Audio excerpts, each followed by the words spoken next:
What's going on, everybody? Today I am by myself. This is Chris with two Amazon sellers and a microphone.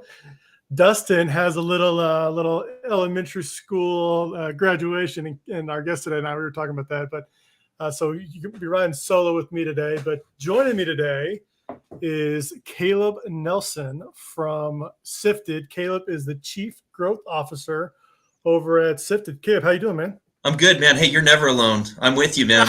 That's right. I'm your wingman. Company, let's do this. Please. Yeah, I need a solid wingman today, so I appreciate you. I got you back. It's all good. Yeah. Well, thanks for joining. I've looked up a few things about Sifted. This space is always changing. Logistics was crazy during COVID. Mm-hmm. A lot of things were going on. So it's a really good time to probably talk about this. And then we got Prime Day coming up. Then we got fourth quarter coming up, and there's still issues with getting products from the ports and still backlogged. So this will be a good conversation. But before we dig in, give us a little bit of just a background of what you're doing, what you did before Sifted. How do you get into this space? Sure. Kind of like the high level stats on what's going on here and what you got into. No, so it goes back a long time. I feel relatively young until I talk about my career and how long I've been in. Well, you look young. Yeah, I don't. It's one of those things. I don't feel young. My back doesn't feel young. But I've been in transportation for just about 20 years now. Started at an organization called Unishippers, which is a 3PL organization that was doing consolidated shipping at a discounted rate for a lot of shippers around the U.S., mostly SMB market. But transportation, shipping, final mile delivery is in my blood. My father was in transportation. My brother's in transportation. I'm in it. And it's one of those things that as you grow up in it, it's really hard to get out of your system. And man, I've seen some of the biggest changes happen in the last 3 years, really 2.5, than I have in the last 20. And we talk about these changes as like, that they've already happened and now it's a new norm. Changes are still happening, man. Like we're in the middle of it. It's not anything that is finished its evolution yet in terms of what e-commerce Amazon sellers are expecting and how to navigate through it. So it's been really fun to kind of see it and to be at the, I would say, precipice of some major change that's happening in the industry. I'm a big believer in data in the space and understanding your invoice data, understanding your Seller Central data from Amazon, understanding your e-commerce data. All of that will give you a playbook on ways that you can be able to avoid painful errors in the future and be a more nimble, and I would say the best version of a seller that you possibly can be. So where do you come into play? I used to work at an e-commerce company that sold like 95% of their products on their own website. Yeah. UPS would back up every day. FedEx would back up every day. They'd pick up every day, take it to the airport, and it would be off to the coast. Where does Sifted fit into that chain? That's a really good question. Sifted is we sit right in between our customers or shippers around the United States and their partnered carriers. And we are constantly absorbing their carrier data, regardless if it's FedEx, UPS, USPS, OnTrack, and Amazon, where it's funneled into our system. And then we've got some really pretty amazing software and built algorithms to go through and constantly sift. No reason why our name is, or no wonder our name is Sifted, to go through and sift through that data and to look for those areas of improvement that need to be made so that seller or shipper can be the best version of themselves possible. It's funny because it used to be a clean delineation between, I'm an e-commerce shop that, uses UPS. And I'm an Amazon seller. And those two used to be very kind of separate and apart. What we're seeing now is the merging of those two, where Amazon sellers are also selling a substantial amount on their own website, utilizing FedEx and UPS services on their own, and looking to kind of go omni-channel, break away a little bit from once what once was a major marketplace for them, which was Amazon, and now there's some significant interest in being able to be a better e-commerce shop themselves or on their own website, working with Shopify, working with Target, working with Walmart, and kind of being open to other marketplaces out there to get their products sold on for a lower fee and better service. I see that as a major change and transition that's going to happen in the next 12 to 24 months. Got it. So you're the middleman. You're the middleman between the e-commerce store and the shipper, whether it be UPS, FedEx.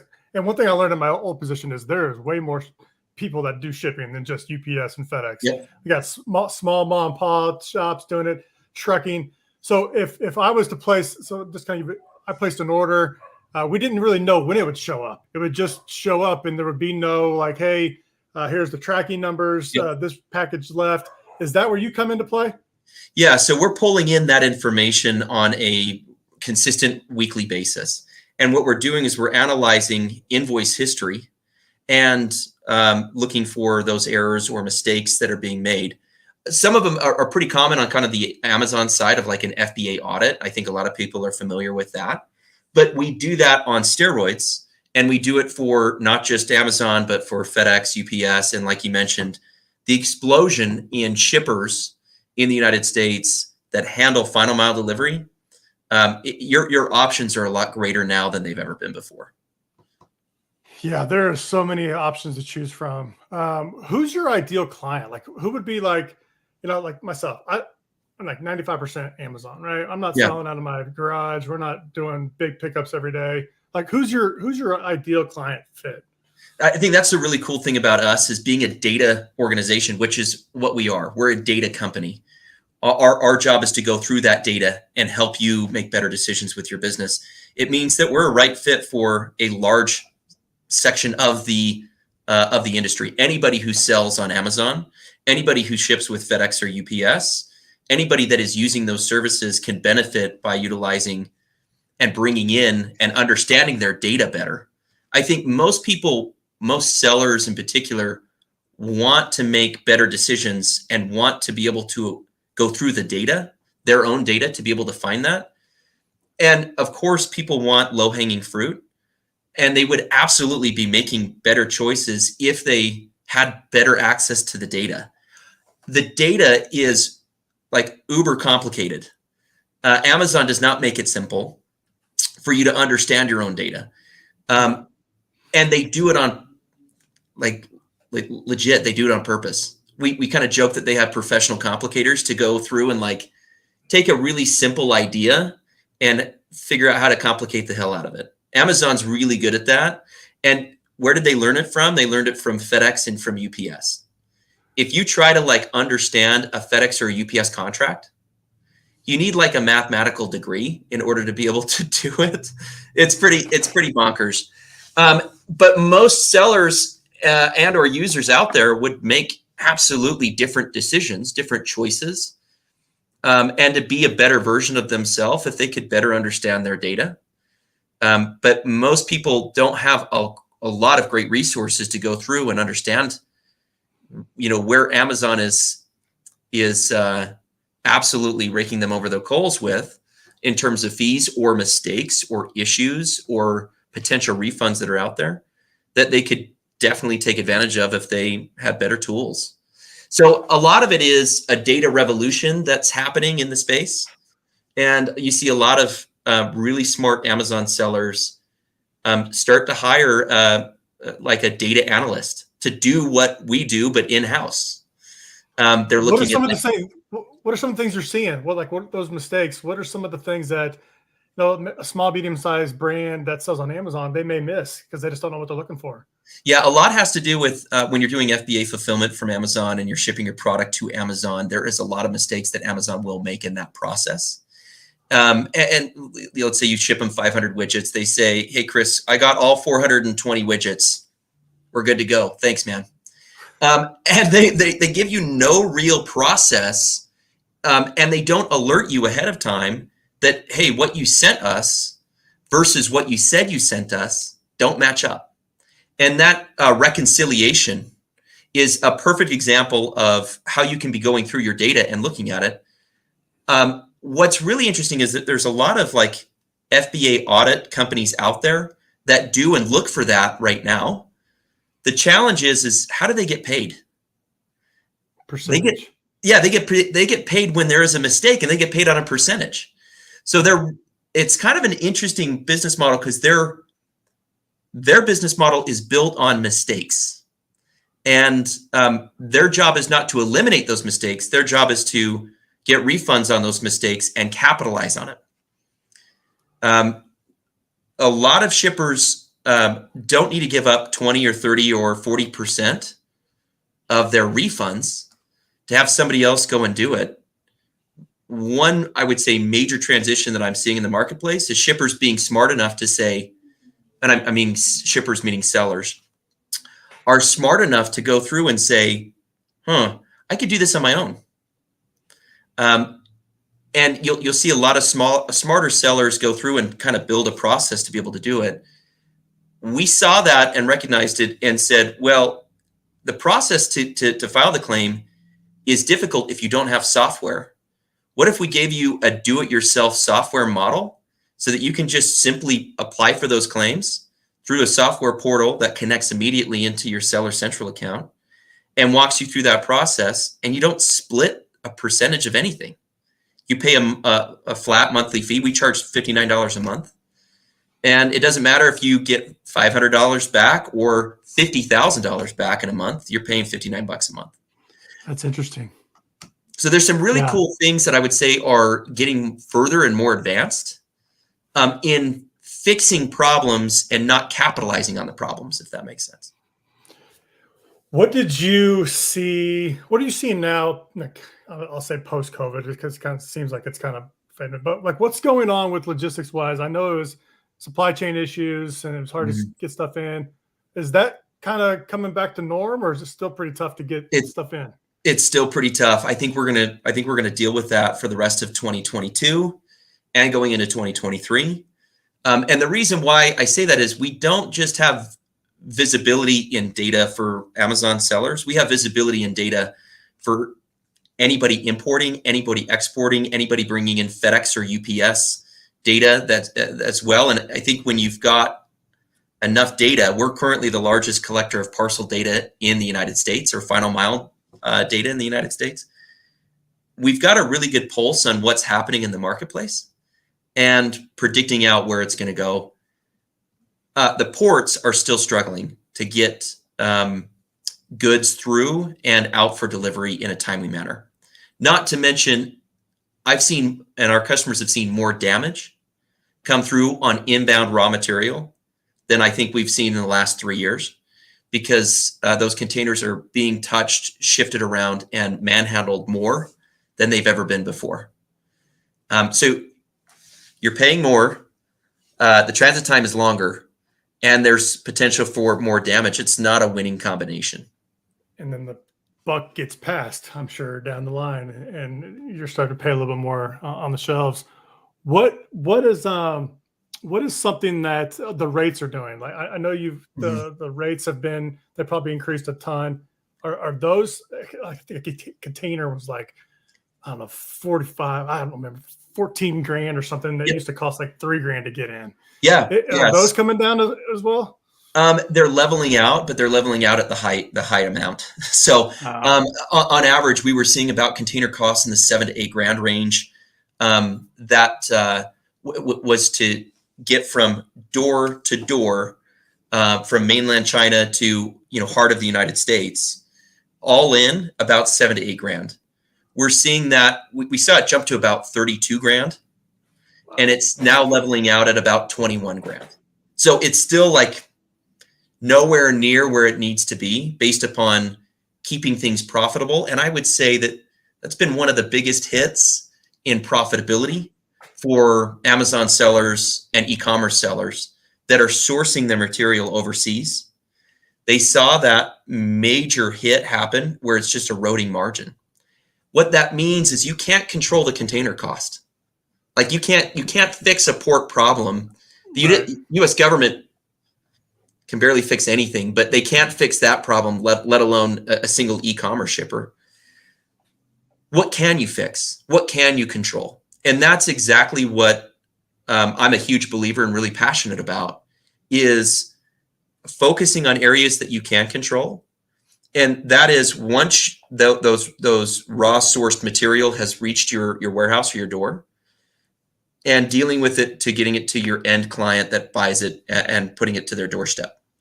There's a whole slew of problems that go along with that, that you can avoid, or you can do things a little bit smarter, or you go and recoup that money back from Amazon that's just sitting out there.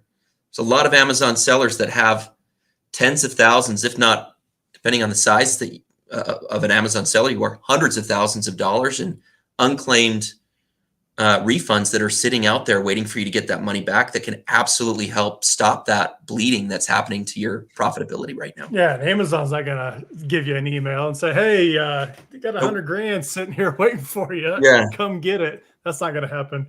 Do you guys handle anything like internationally?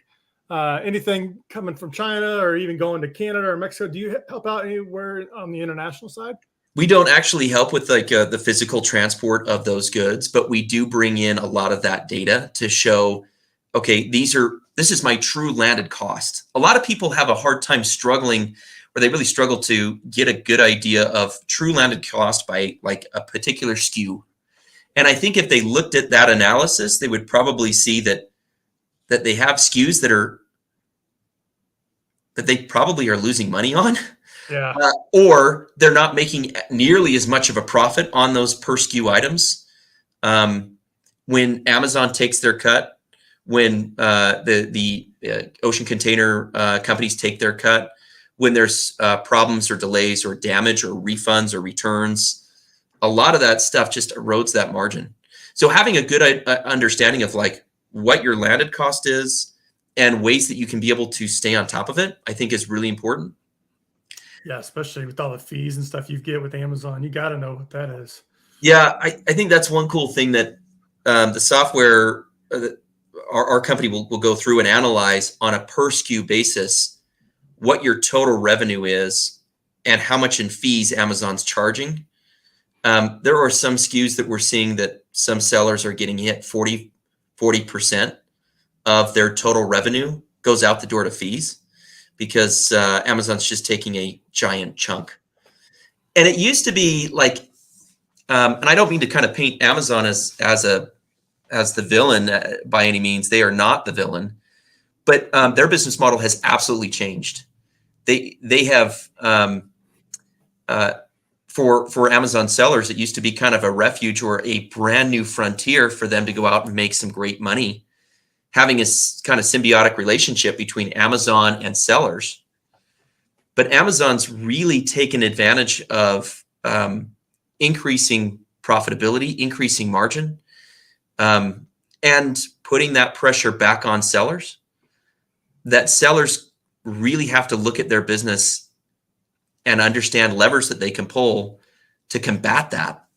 And that's why we're seeing a lot of pressure on Amazon sellers to say, look, I'm interested in selling elsewhere. Where else can I sell? And exploring where else that. Can you put me in there? Yeah.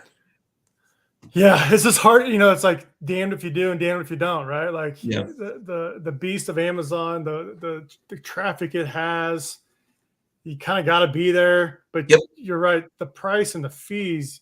I was talking to a seller the other day, and he was just amazed that he was selling a $25 item, and he was only making like $3 back of the item. It's like he's like, how the hell does anybody make any money on here? It's like, well, you gotta kind of dig in more to your business and figure that out. Besides I want to go back to what you help out with as far as like the FBA audits. Most of us are familiar with like the lost inventory. Hey, you sent 500 in, but Amazon always says you got 430, so get that money back. What other areas are you helping out with as far as trying to get money back from Amazon, or making sure that the products that you send into Amazon are in the right categories? What are some of those areas? So I think any area, I think a good way to be able to state it, any area that we can get money back from Amazon, we're looking for it, we're identifying it, and we're presenting it back to you. any particular area. So we have the most comprehensive audit in the marketplace right now. And what that means is a maximization of what's owed to you is better served with Sifted's kind of FBA audit than it is anywhere else. And we do it in two ways. The first is what I mentioned, like you don't have to take a split, or you don't have to pay us a quarter or a third of your entire revenue on the claim if you don't want to. We give you the tools and say, here it is in the data, and this is it step by step. It's really simple, and it's easier than what FBA auditors will tell you it is. They kind of pump it up like, this is so complicated, you don't want to deal with it, let us deal with it for you. And the reason why they do that is because they can make some great money doing that. And it's really not that difficult. You just need better software to be able to do it. So that's one of the first ways that we do it, is we present the revenue like savings number back to you and say, okay, this is how much is available. Do you want to go do it yourself? And this is how, and it's $59 a month. We still have some sellers that are like 1 or 2 man shops that do not have the time and don't have a care. And they're like, hey, I don't mind splitting it with you. And we can absolutely take that on. But I would say the majority of our customers love the self-serve model and the do-it-yourself kind of capability. I think the beneficial thing to that is when you look at the data and you look at errors that are happening, it gives you a chance to work with people within your organization and within Amazon to fix them so that they don't become perpetual errors to begin with. It becomes more predictive than it does a repeat issue that's happening over and over and over again that you're paying another firm to go and capitalize on and split a third of the revenue on. So there's some really interesting ways to be able to do it. I think at Sifted, we're all about empowering individual sellers to be the best version that they can, and not say, hey, you don't have the info, you don't have the knowledge, we do, so let us do it for you. It's more like, hey, you got this. And I think that there's something cool about that helps sellers be the best version that they can be. What's that? It's been a while since I've done a case. What's that look like as far as doing it manually to get some type of reimbursement back? What do you have to do? And you can give me a high level. You don't have to give me all the way in, but what do you have to do it manually?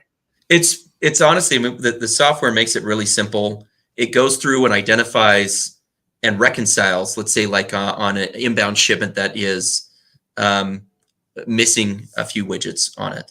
It will automatically scrub it, find it, bring it to your attention, and then put a dollar figure to it to say, these lost 20 widgets have a refund value amount of X number of dollars.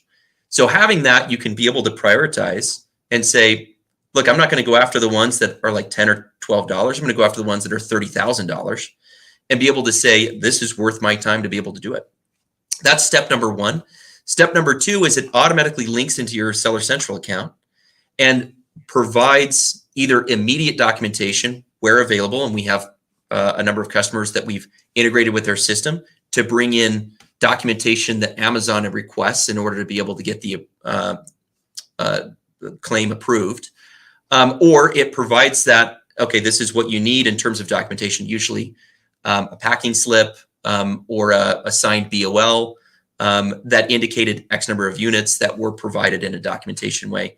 But for a lot of our customers that have it automatic, they don't even really have to think about it. It automatically pulls the documentation and they just upload it to Amazon, and it's as simple as that. Like, it's really not that challenging to go through it.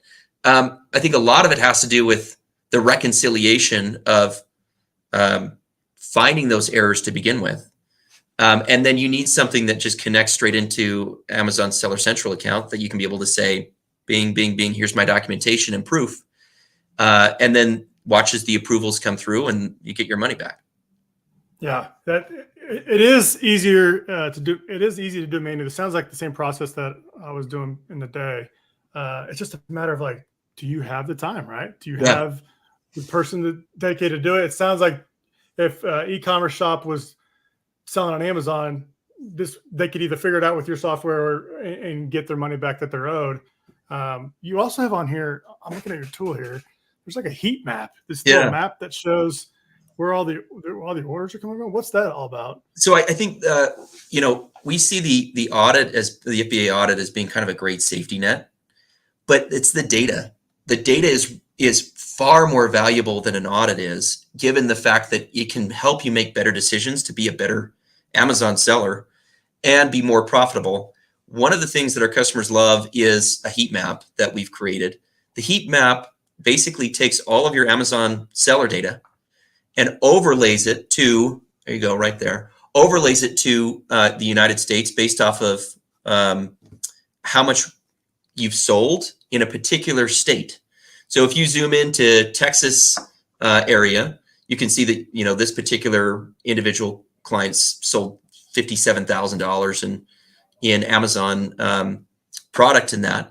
This helps sellers be able to do one of like two things. I want to add a marketing campaign to different parts of the United States that I know I can be able to crush it in, and watch in real time if that marketing campaign or ad is doing anything of value, and the true result of that to grow in the areas of the US that you really want to grow in.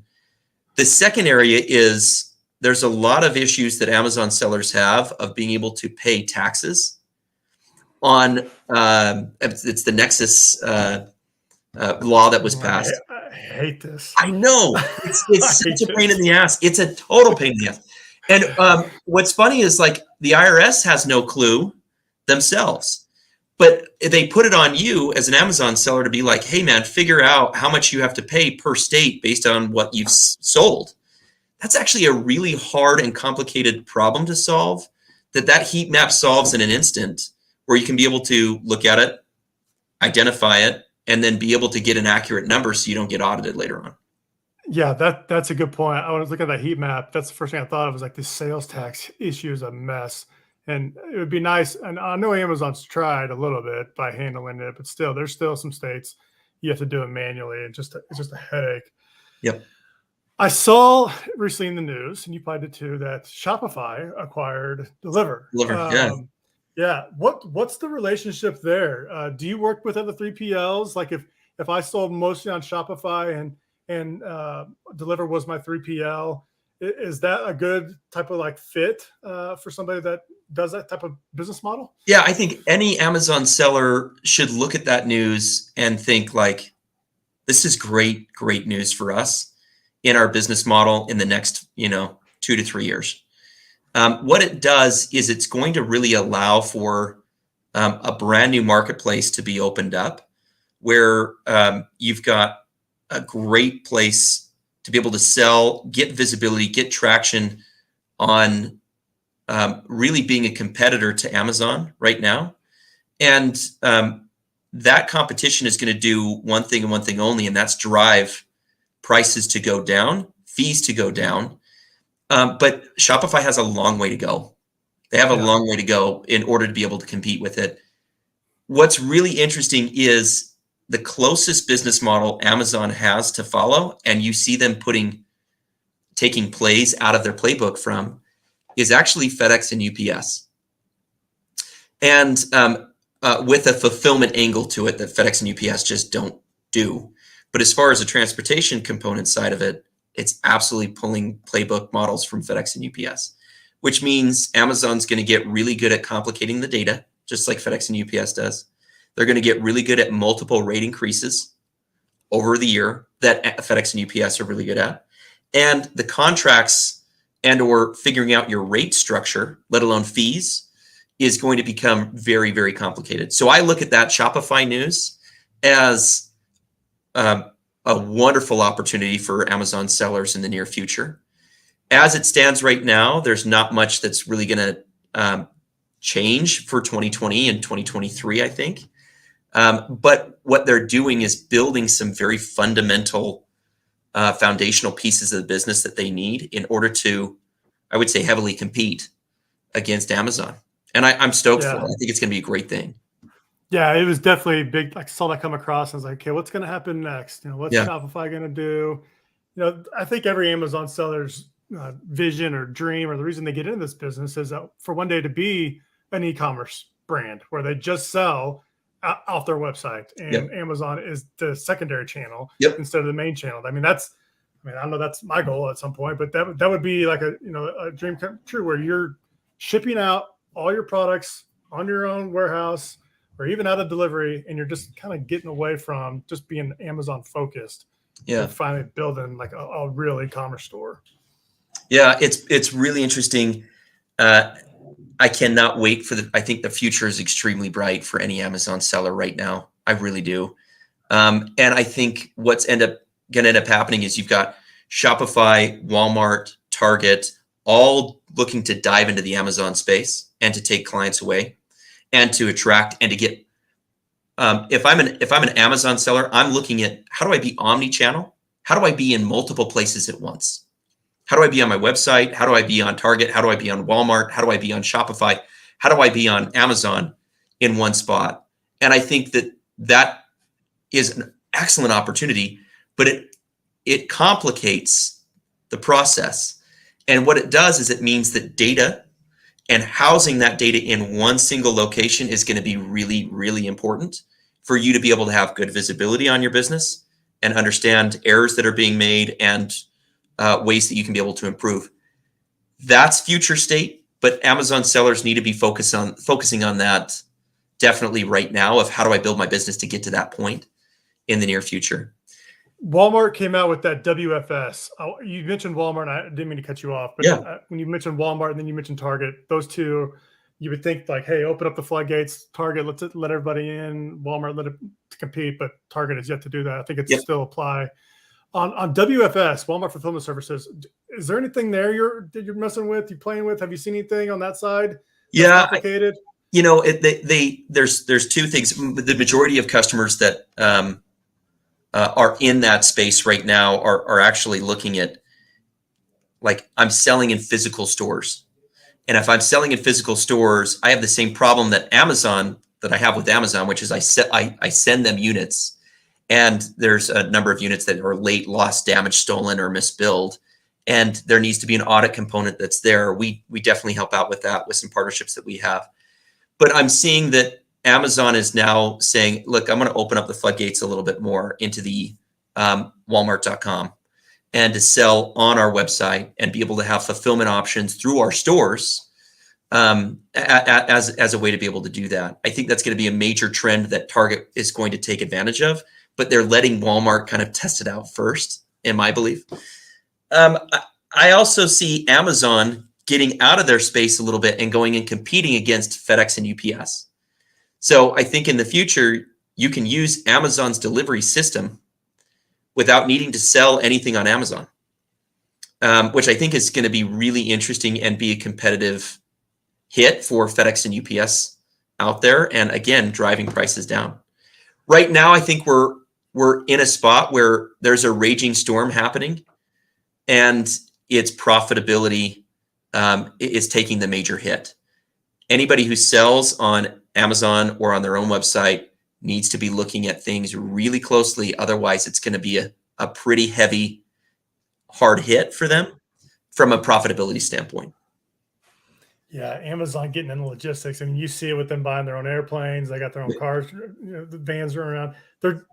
They just made it too convenient, right? Like you can get stuff in one day. It's ridiculous. Like, why not use them, right? And I think FedEx and UPS better watch out when that happens. They're nowhere near flipping that switch for this year or for next year. But on LTL and full truckload, Amazon Freight is opening up the floodgates for any user to go out and use it. So they are kind of, I think, testing it out or piloting out an idea of like, okay, let's open this up for a marketplace for people to ship using our network, but that doesn't mean that they have to sell within our network. And you can definitely, if you're a manufacturer and you want to be able to ship goods in bulk form with freight trucking, Amazon has a solution for that, and you can use them today, and you don't have to do anything with Amazon besides just move it in their trucks. So I think they're testing it out. It'll be really interesting to see how it goes. But I think at this point, it's more like there's a lot you can't control as an Amazon seller or as an e-commerce shop. Focus on what you can control. And at the heart of that is the data, the invoice data. And let's look for errors that are happening or refunds that are available and get you that money back so you can make 2022 a really kind of banner year rather than this was a hard year for us, right? Yeah. What are you predicting for 2023? What do you think happens in 2023? Are we getting supply chain back up and moving, or just what's your overall thoughts? I think labor shortages are going to plague us for 2022, and that will put us in a position where 2023 will be a slow start. And what I mean by labor shortages is warehouse workers at Amazon, warehouse workers for even FedEx or UPS. They are struggling to find enough employees to be able to move freight through their system adequately, which means you're seeing more delays. You're seeing shipments sit around longer. You're seeing more damage. That's a problem I think I'm most concerned about. That isn't an easy switch that they can just kind of figure out. I think 2023, the beginning half of 2023, will be very similar to 2022. I don't think we'll start to see some of the changes until the end of 2020 or middle part of the end of 2023. I want to give you a second here before we close down. I want you to talk about Sifted. Tell us a little bit more about your offering, what you do again, and just a high level of who would be a good client and how people can find you. So Sifted.com has a great resource for all information that's available for anybody who's curious about it. Basically, in a nutshell, we help you be a better Amazon seller or a better e-commerce seller and help you keep more of your money. We do that by looking at the data, and we look at errors that are consistently happening. And we give you options of being able to fix those errors or get those refunds back. Anybody who sells on Amazon, we have a free tier that they can go on, plug in, connect their Amazon Seller Central account in 3 clicks. That's it. In 3 clicks, dashboards will be loaded, and you'll see a full reconciliation report of what is owed to you from Amazon. The best part is you don't have to talk to anybody. I hate going on, being excited about something and going onto the website, and it's contact us, and you have to sit for a 30-minute demo. None of that crap. Go to Sifted.com. You can click on FBA Audits. In 3 clicks, get your Seller Central account linked. And in 24 hours, all of the data and a reconciliation report is built and ready for you to go in and see. And then it's up to you to be able to say, do I want to go get that money? Is it worth it? If you do, it's $59 a month for a flat fee. You can go do it yourself. Or if you want us to do it, it's $59 a month plus 20% of the gain share of being able to just have it be a fix it and forget it situation. But Sifted.com, man, it's a great resource, and we would love to help anybody out. Well, go on over there, everybody listening. Go on over to Sifted.com. You're going to get an audit, and you're going to get some information if you're going to have any money waiting for you. It's just sitting there. You might as well go check it out. I guarantee sellers out there don't even know this exists sometimes. They just sell and they forget that Amazon actually owes them money. So, Caleb, thanks for telling us that. Go over to Sifted.com. Do that free audit. Get in touch with the Sifted team. Figure out how much money you're owed by Amazon, and get that money back. You're going to need it, especially for new inventory or marketing aspects, whatever it is. Yep. It's money you need. Yep. All right, Caleb, thanks for joining, guys. If you like content like this, do us a favor, subscribe, hit that thumbs up button. That really helps us out. I was going through our reviews the other day. We only got 2 or 3 reviews, and we've done 300 episodes. So if you can leave a review, that'd be great. Yeah, I'm asking you to leave a review. It's compensated, right? So we're not breaking any terms of service or anything. But please do that. Also, if you need some help with your Amazon PPC, if you want to look at your account and look at your marketing account and see where you're spending your ads on, head on over to Sellozo, SELLOZO.com. Book a call with Dustin or I. We'll go through your account, let you know how Sellozo can help with automating your PPC. Even maybe send you over there to Sifted. Maybe you need some help with that too, logistics wise. So send you over to Caleb's direction. But we'll appreciate that. So thanks again, everybody, for listening. Caleb, thank you so much. Thank you for having us on, Chris. Yeah, we really appreciate it, man. This has been a lot of fun. Anytime, be happy to come back. Of course. We got you on the short list, so we'll get you back in here anytime. All right, everybody, thanks for listening, and we'll catch you on the next one. See ya. Yep.